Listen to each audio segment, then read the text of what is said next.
Okay, welcome to the second part of the video series on the Lucids tournament. I'm still playing Makoni, and let's just jump right into it.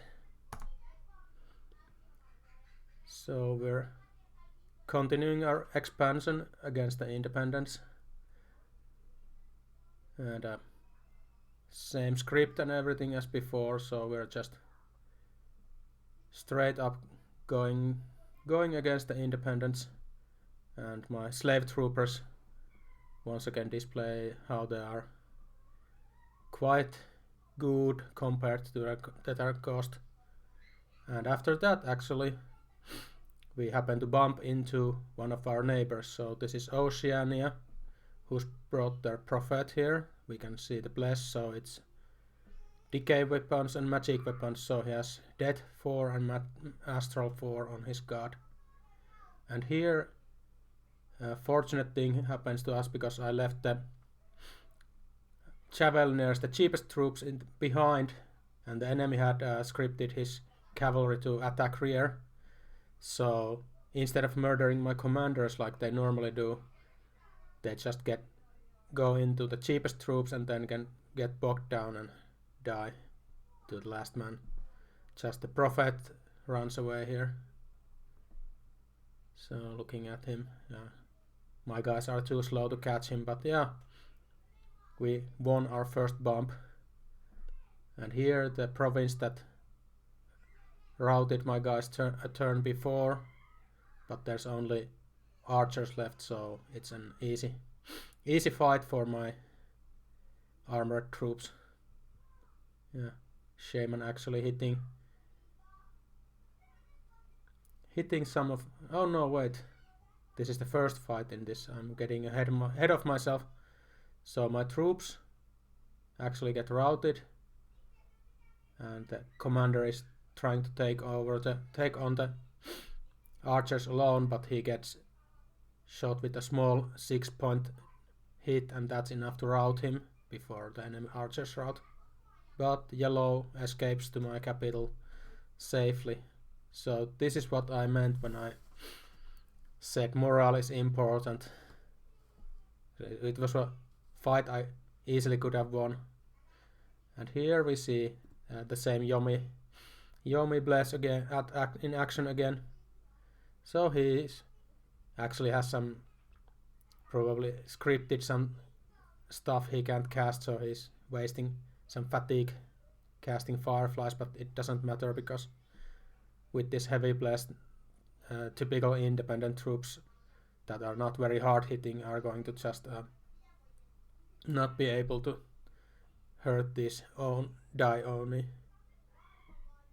So this just takes a very long time because it's not a very effective bless at killing things, but he manages to take over it. And also we have fired off our first Cryptis event, so we are going to get a free assassin in a few turns, and then some villains try to attack the province Yomi just took, but villains are the most bottom tier units imaginable in the game, so this is not going to end well for them. We're just skipping ahead. The Oni has no problem dispatching some villains. So we keep on expanding here, so we won the bump with Oceania. I think I had some small talks with him, basically just sorry for the bump, let's keep going. No harm, no foul. I'm going to try take the heavy infantry province next. And here my guy is just watching out what Yomi is going to do.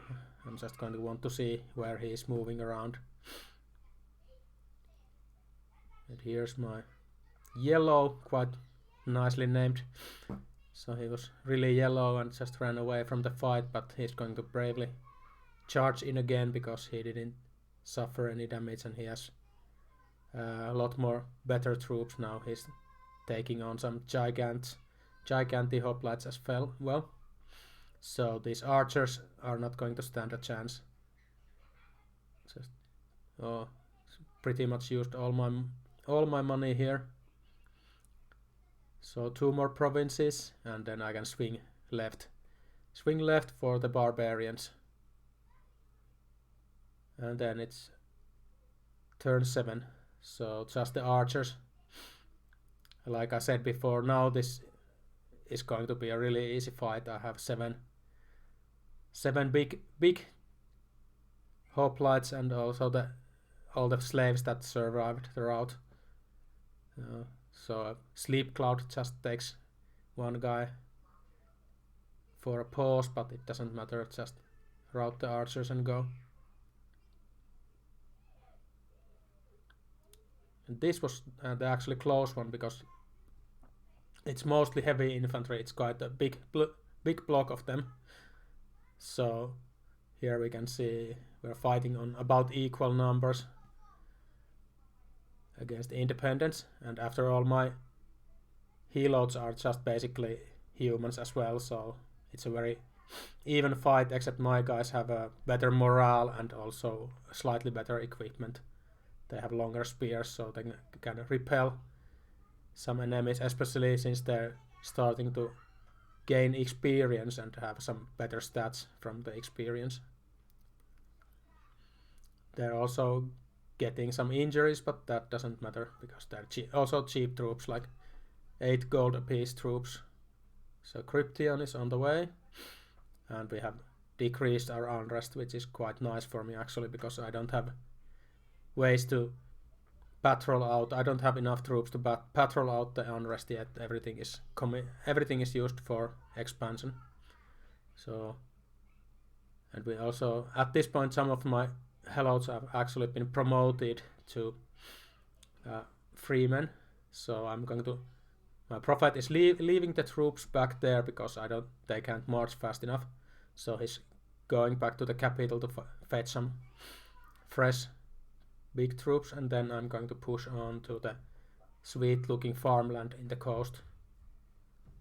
Also there's this empty province north that is kind of spooking me because it's possible there is a independent mage there that's going to hide some troops, so I don't know if it's actually empty, but I'm going to just check it out with a single commander first.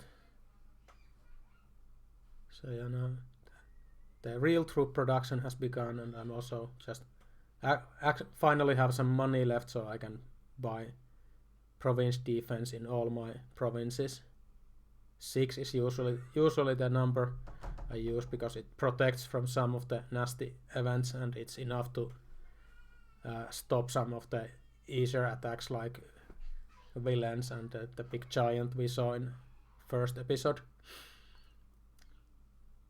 And here actually I missed recording 1 turn, so we're skipping turn 8 because I don't have it, and we're going straight into turn 9, so I'm going to have to catch you up on what's happening because things have developed somewhat, so I'm going to go into it.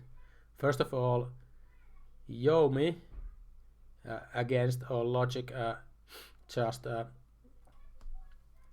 conquered my Jade Amazon province with his Dione, so it was no problem for him, but since it's next to my capital, I just messaged him and told him that, hey dude, that's in my capital ring, so can you please go away? And he wanted to be diplomatic, so he said yes and told me he'd leave the province empty, but he actually forgot and left one point of province defense, so my commander was set to retreat because I'm being careful, and Pokey just retreated out from there. So the Yomi has actually done quite a greedy maneuver because we can see where his capital is, and now he's just swinging on my south border, just taking a lot of provinces, leaving the independent provinces behind his lines, so he's trying to claim a lot of land before I can take it, and he's negotiating something back for me, trying to buy some goodwill with it, but it's I don't really like this kind of move. He's basically betting that I'm not going to want to fight him, so he takes more stuff than he should. But now, since after talking to him, I'm using a small force to take the Jade Amazon province because it has only 1 point of province defense. And the second thing that happened, where you just saw my E4 take some magic items, is that on turn 8 I had hit my first research goal of construction 2 and immediately built some 2 magic items that I'm going to show later that are going to be quite relevant to this game, because at this point I'm already thinking about who I'm going to fight first, and we have also have a lot more information about who is next to us. So in the water we have Oceania, who has taken Ictid province there, and then south of me was Yomi, who's pushed quite far out from his starting point towards me, and then north you can see there's Lanka, so it's demon monkeys who have also been expanding, but they're not much less aggressively expanding towards me. So next up I'm researching Alteration 2 for the coming fight, and because it has one important spell I need to use. If you can remember what the Yomi Bless included, Frost Aura, so I need to somehow resist the cold so my guys don't fall asleep. But the basic thing is that at this point I've decided that the Yomi needs to go, so I'm even alchemizing some gems so I can keep making more of these same 2 items that are the Holy Scourge. And also because of the Blood Vengeance I'm building an amulet, lodestone amulet, to boost my magic resistance. So technically I'm just countering everything his Bless does with 2 items. And now we're skipping ahead, so I'm also taking this farmland province. I went out and got some troops from my capital and also hired an independent commander to lead the former slaves that are now independent. So I'm taking the farmland as well. And the empty province actually was an empty province, so single scout just took it over, and it's really good one actually. I'm going to get back to it later. But sometimes you just find empty provinces, like I don't know what's it. Anyway, here we are going into usually quite a strong independent province that has heavy cavalry. But as you can see, there were some helots were up first and the rest were behind, so here I was using the wounded ones as sacrifice to tank the lance charges, so most of them died, but they were the ones that were sick or injured. And here my giants are taking over the Yomi province as we agreed, and here you can see my pole march only barely resisted the Blood Vengeance, so even the province defense commanders, since they are priests, they are going to cast the Bless on themselves, and then whoever hits them is going to have to test for Blood Vengeance. And here on the coast I have finally received a heroic skill for my prophet. Nothing exceptional. And here this turn I'm going to attack Yomi, so although I'm attacking him, there's no reason to be rude or anything, so I'm telling him why I'm attacking him. Basically just, okay, you come too far, so let's fight. It's kind of the thing that it is a war game and you are attacking people, but there is no reason to be a dick about it, so let's have a good fight. And a smiley face helps everything get along better. So I'm pushing forward to 2 provinces at start. And here first I wasn't expecting any resistance here, so I'm just taking another one province defense or place, because he has such a horrible scales. He is not going to have a lot of money to spend on province defense or anything. And here my scout actually caught Berritos taking this province, and I can see his bless. So he has magic weapons, shock, poison, fire, resistance, blood surge, farcaster, and undead leadership. So it's kind of a bless for sacred demons and also bless to make using them easier. So he can use any sacred unit, can command undead, which is not normally the case. And here, Yumi didn't know I was attacking here, so he actually put some PD down, but it's no match for my guys, and I also have my first dude equipped with the demon slaying items. There's some misfortune events happening, brigands and unrest and misfortune, so that's just the cost of running a misfortune scale. You get slightly more unpleasant things happening, but those things are also happening to other people. So here I can see Lanka's place from the independent attack on his province, although the wolves failed to conquer the province because he had put a decent amount of province defense there, but I could scout out his bless. That was mostly elemental resistances and then regeneration and blood bond, which is a very common Lanka bless. So we can see a lot more of the map, and there's things happening here. Things are starting to happen. It's ending. Year 1 is almost over, and most of the independents have been conquered. So this is usually when the first wars start to happen. And on the left you can actually see the green flag of Tirnanog, which is the last nation to border me from the west. And Yomi province even had a nice site that gives 1 fire and 1 water gem, and especially the water is going to be really important for me soon, because water magic allows me to cast my national Blessing of the Godslayer spell.